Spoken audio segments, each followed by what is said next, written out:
Yesus doa holong ata, ai dikarare dosata,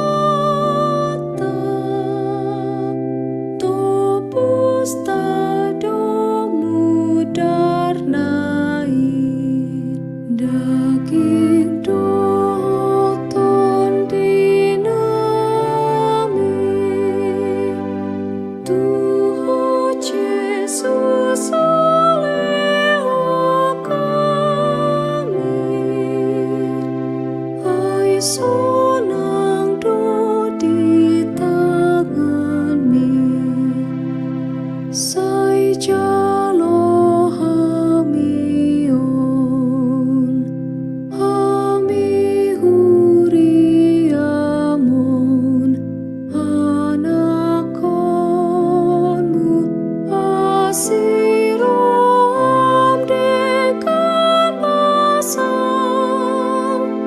tupako maturiam.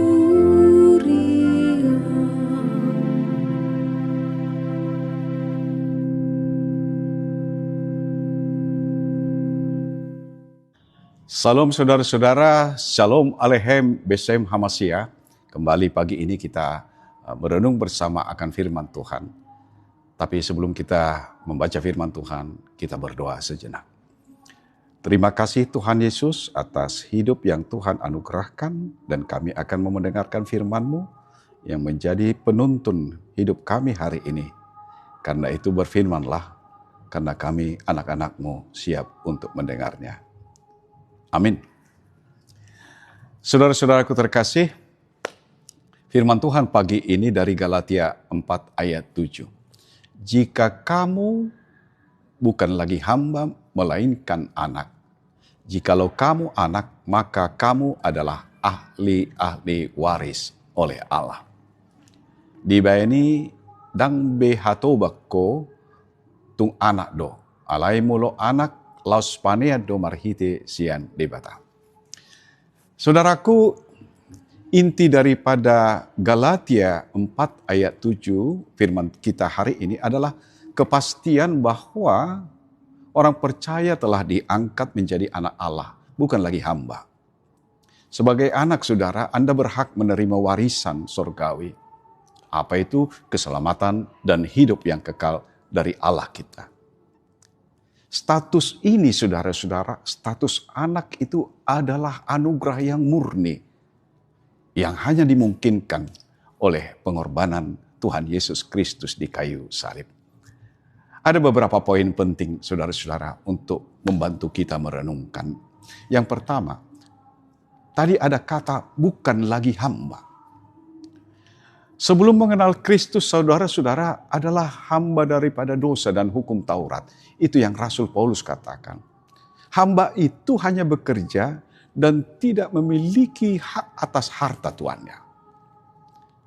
Hamba. Yang kedua, saudara, anak Allah. Karena iman kita kepada Yesus Kristus, status kita diubah sepenuhnya menjadi keluarga Allah. Anak berhak penuh atas kasih dan perlindungan Bapaknya.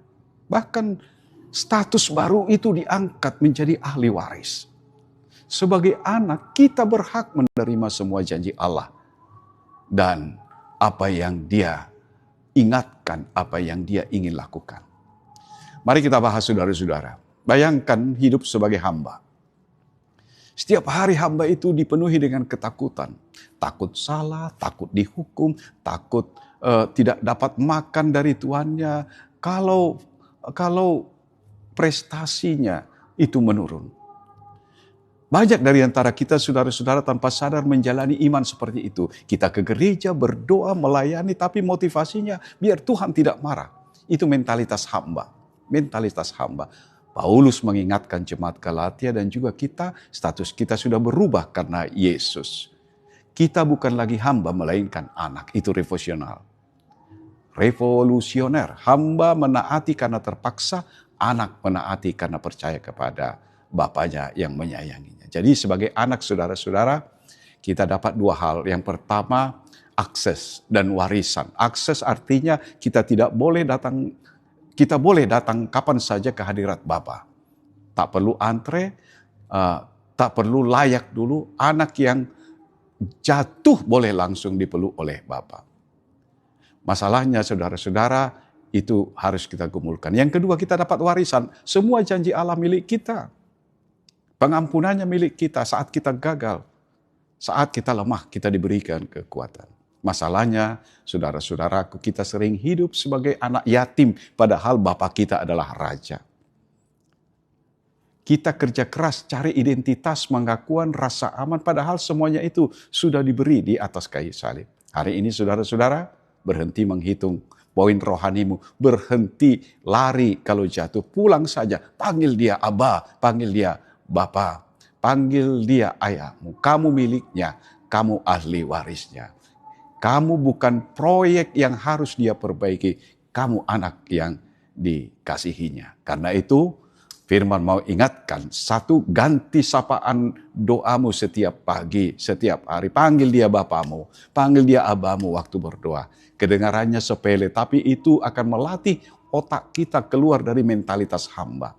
Hamba bilang, ya Tuhan yang maha tinggi, sedangkan seorang anak akan berkata, Bapakku inilah aku. Coba setiap hari kita lakukan. Yang kedua, berhenti kerja lembur buat kasih Tuhan. Seorang hamba saudara, kerja dulu baru dikasihi, sedangkan seorang anak dikasihi dulu baru kerja. Kalau kamu gagal, jatuh, malas, atau malas saat teduhlah dalam seminggu, statusmu tetap anak. Jangan hukum diri sendiri, datang aja bawa kegagalanmu. Itulah cara seorang anak. Dan ketiga, terakhir, klaim warisanmu setiap pagi. Ahli waris artinya ada yang menjadi milik kita. Tiap bangun tidur ingatkan diri, hari ini aku punya damai Tuhan. Penyertaannya dan pengampunannya. Itu katakan, sebut spesifik saudara. Kalau kamu cemas, klaim damaimu kepada Tuhan. Kalau kamu merasa gagal, klaim pengampunan. Kalau kamu merasa lemah, klaim kekuatan daripada Tuhan. Warisan yang gak kepakai, kalau nggak diambil itu sangat sia-sia. Intinya berhenti hidup seperti anak magang di rumah Bapak sendiri. Saudara-saudara dan saya adalah anak kandung dan pewaris daripada Tuhan. Selamat pagi saudara-saudara. Dari Gereja Perumnas 2 Bekasi, Tuhan memberkati. Kita berdoa. Terima kasih Bapa dalam surga atas firman-Mu. Kami percaya Tuhan akan menjadikan firman-Mu menjadi benih yang tumbuh dengan baik. Karena kami adalah anak, bukanlah hamba. Terpujilah Engkau. Terimalah berkat saudara-saudara. Tuhan memberkati engkau dan melindungi engkau. Tuhan menyinari engkau dengan wajahnya dan memberi engkau kasih karunia. Tuhan menghadapkan wajahnya kepadamu dan memberi engkau damai sejahtera. Amin. Haleluya. Puji Tuhan.